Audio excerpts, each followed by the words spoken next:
In the spring of 1941, a mediocre chicken farmer from Barcelona walked into the British embassy in Madrid and asked to become a spy. He had no training, he had no money, he had never even been to England. The British turned him away, laughing quietly at the absurdity of the offer. But that rejection would become one of the greatest miscalculations of the Second World War, because the man they dismissed was about to become the most successful double agent in modern history. A man who would deceive Adolf Hitler's intelligence service so completely that Nazi Germany trusted him more than it trusted its own generals, while Britain used him to help win the most pivotal invasion of the war. His name was Juan Pujol García, and before he ever spied for anyone, he built an empire of lies from nothing but imagination, newspapers, and sheer nerve. Pujol was an unlikely spy by every measure. He had run a chicken farm, he had managed a hotel, he had served unhappily on both sides of the Spanish Civil War, and what he saw in that brutal conflict left him with a burning hatred of fascism. When the Second World War broke out, Pujol decided he wanted to do something meaningful against Hitler's regime. So he came up with a plan so audacious it almost defies belief. If the British wouldn't have him, he would become a spy for Germany first and then use that access to spy against them on Britain's behalf. He walked into the German embassy in Madrid and offered his services as an agent. The Abwehr, Germany's military intelligence agency, accepted him. They gave him a code name, Arabelle, a small amount of money, invisible ink, and instructions to travel to England and report on British troop movements, military production, and morale. There was just one enormous problem. Pujol had no intention of ever setting foot in England. He had never been there, he didn't even speak English, so he did something remarkable. He moved to Lisbon, neutral Portugal, and began inventing an entire fictional espionage network from a desk, using nothing but a tourist guidebook of England, a map, a French railway guide, and a public library's collection of British newspapers and magazines. He fabricated fictional sub-agents scattered across the country, a disgruntled airline employee, a Welsh nationalist sympathetic to fascism, a Venezuelan businessman, an Indian poet, each supposedly feeding him intelligence from different corners of Britain. He wrote reports describing troop movements, ship departures, and military installations that existed only in his imagination, stitched together from geography books and educated guesswork. Astonishingly, it worked. The Germans believed him. They praised his reports. They had no idea their prized agent inside Britain had never left continental Europe. But Pujol's fabrications weren't perfect.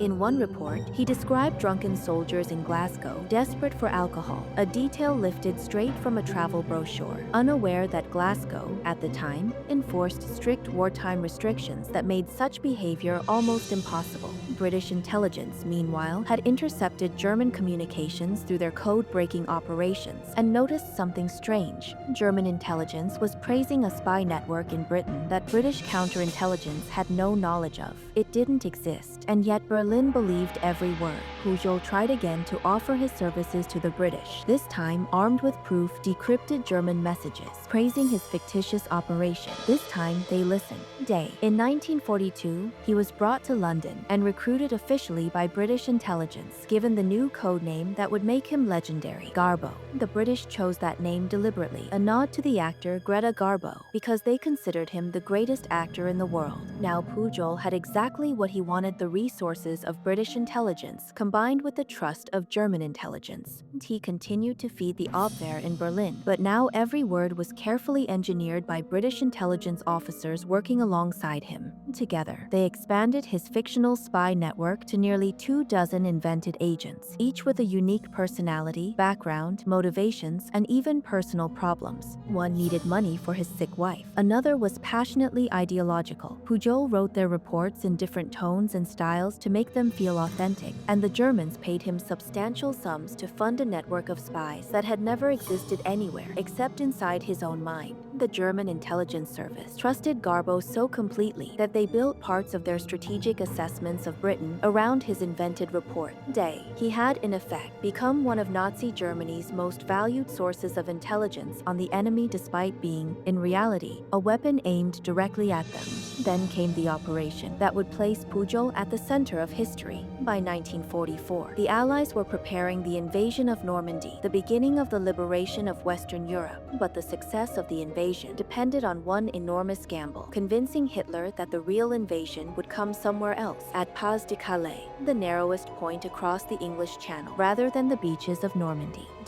If German forces concentrated their strongest defenses at Calais instead of Normandy, the Allied invasion had a real chance of success. If they guessed correctly, the invasion could turn into a catastrophic slaughter. This deception plan was called Operation Fortitude, and Garbo became its most critical instrument. In the days surrounding the invasion, Pujol sent a stream of carefully timed messages to his German handlers, using his invented network of agents to report troop buildups, invented divisions, and false invasion plans, all engineered to reinforce the idea that Normandy was merely a diversion and the true invasion would strike at Calais.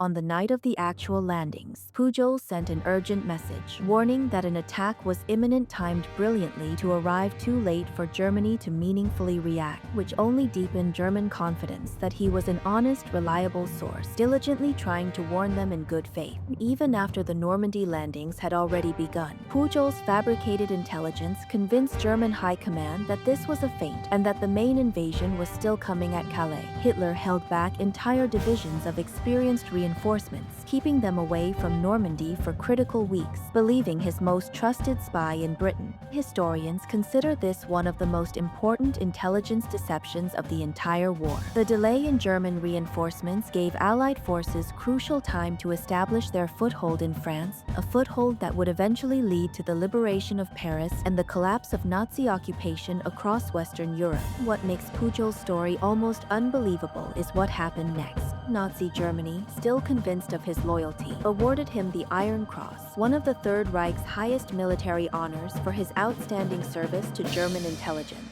Just months later, Britain quietly awarded him the Member of the Order of the British Empire for his extraordinary service to the Allied war effort. Juan Pujol García became, almost certainly, the only person in history to be decorated by both Nazi Germany and the British Empire for the exact same set of actions. Actions that had, in truth, only ever served one side. After the war ended, Pujol worried that former Nazi agents might seek revenge against him if they discovered they had been deceived. With the help of British intelligence, he staged his own death, reportedly succumbing to malaria in Angola. He quietly relocated to Venezuela, changed his identity, and lived in obscurity for decades, running a bookstore and raising a family who had no idea of his extraordinary past. His true story remained classified for over 30 years.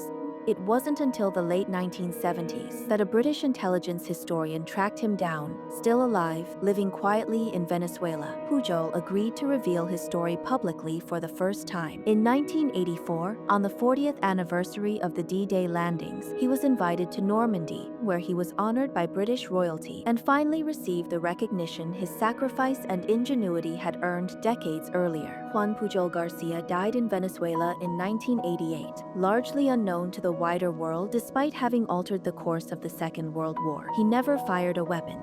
He never engaged in a single act of violence. His entire arsenal consisted of imagination, patience, and an extraordinary understanding of human psychology. The ability to make two of history's most powerful intelligence agencies believe in a network of spies that existed nowhere but inside his own mind. He remains to this day widely regarded by historians as the single most successful double agent of the Second World War, a chicken farmer from Barcelona who, armed with nothing but a library card and audacity, helped shape the outcome of the largest conflict in human history and fooled two empires in the process.